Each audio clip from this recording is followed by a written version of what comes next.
Hey, this is Zacklog the Great. Several years ago, I had a membership at Planet Fitness. Before you get on my back, this was before all of this tranny madness. And yes, there are other problems, but they were cheap and they had the equipment I needed.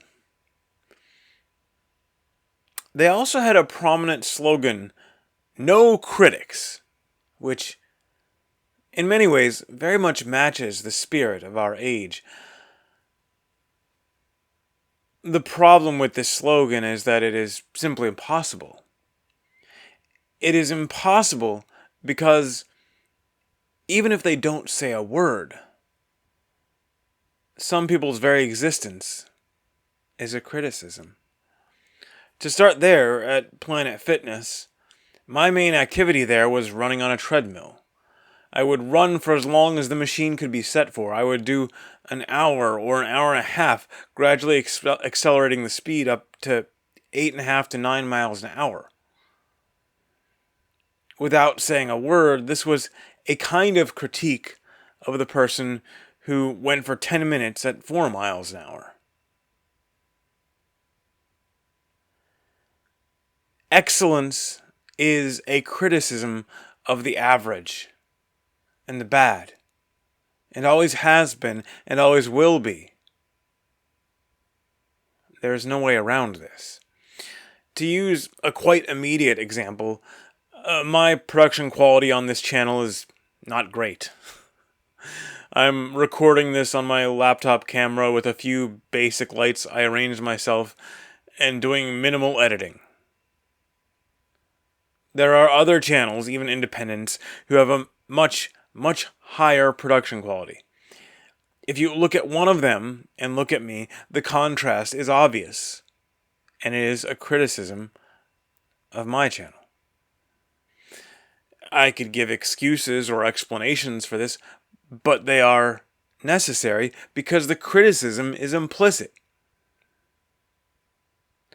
Most of those people aren't aware I exist and aren't trying to make me look bad, but by performing better, they do.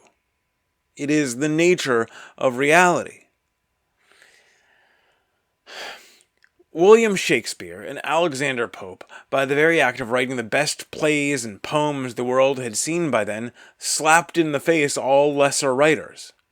They didn't have to say a word about them. They were just visibly better.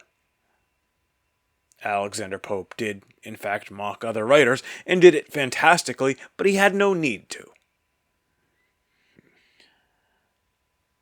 To turn to more consequential matters, excellent parents are, by the very nature of their parenting, a criticism of average or bad parents, their love and provision of their children, their investment of time and attention in them, their children's behavior in public.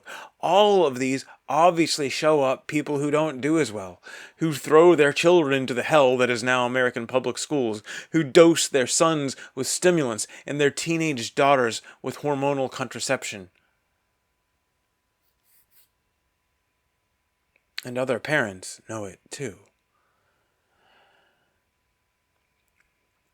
Now, when faced with the criticism that is excellence, there are two possible responses.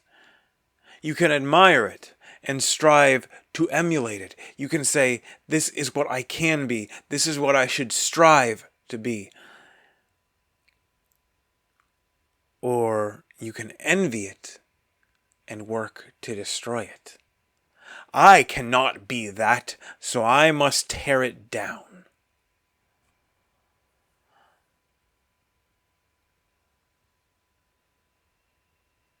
The modern world, as a whole, has clearly made a choice about how they respond to excellence.